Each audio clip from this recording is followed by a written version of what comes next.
Muslims are terrorists. And after 9/11, you had the 7th July, that's the London bombing, and there was a comment statement which said, all Muslims are not terrorists, but all terrorists are Muslims.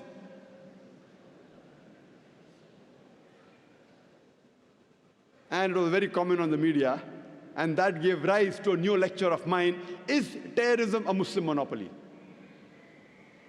Time does not permit me to speak in detail about is terrorism a Muslim monopoly, but you're most welcome to see on the Peace TV or on our website.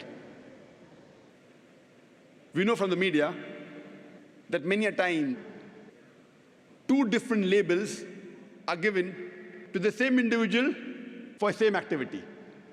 For example, more than 60 years back, there were many Indians who were fighting for the freedom of the country. These people, by the British government, they were called as terrorists.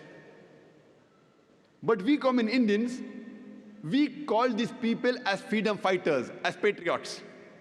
Same people, same activity, but two different labels.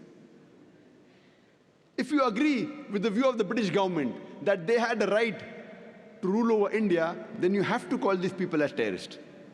But if you agree with the view of the common Indians that Britishers came to India to do business, they have no right to rule over us, then you have to call these people as patriots, you have to call these people as freedom fighters. Same people, same activity, but two different labels.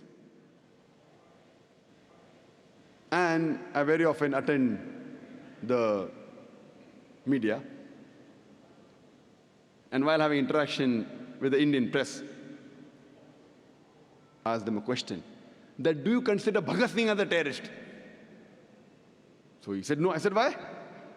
The same Western media, when they call Bhagat Sing as a terrorist, you say, no, he's not a terrorist. Why? Because you know the background of the history of India's freedom. Even I consider Bhagat Sing as not to be a terrorist. But the same Western media, today, when they call Muslims terrorists, why do you agree? Have you done research? They start to laugh.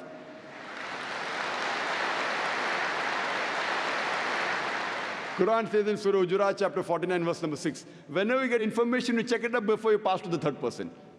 The point to be noted is that when the British government called Bhagat Sing a terrorist, we didn't agree. Now why do you agree with them? Why these double standards? And you have several such examples. When we read the history of the American Revolution, in 1775, during the American Revolution, George Washington, he was called as the terrorist number 1 by the British government when the British was ruling America. The Britishers called George Washington as terrorist number 1. Later on, when America gets its freedom, George Washington is made the president of USA. Imagine, terrorist number 1 becomes the president of USA.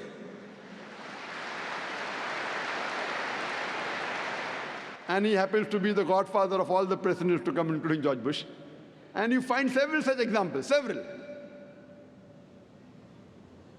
You have the example of Nelson Mandela. Nelson Mandela, several decades earlier, when South Africa was ruled by the white apartheid government, Nelson Mandela was arrested and was imprisoned in Robben Islands for more than 25 years. By the white apartheid government, Nelson Mandela was called as terrorist number 1. Later on, when South Africa gets its freedom and the white apartheid government is removed, Nelson Mandela is given freedom and he gets the Nobel Prize for Peace. Imagine, terrorist number 1 of the world gets the Nobel Prize for Peace. Not that he was bad and he became good. For the same activity for what he was called a terrorist, 30 years later, he gets the Nobel Prize for the same activity, Nobel Prize for Peace. So we realize whoever is in power, whatever label that person gives, that gets stuck on to that person. This is media. Media is very powerful. According to me, it is the most important weapon today. It can convert black into white, day into night, hero into a villain, villain into a hero. This is media.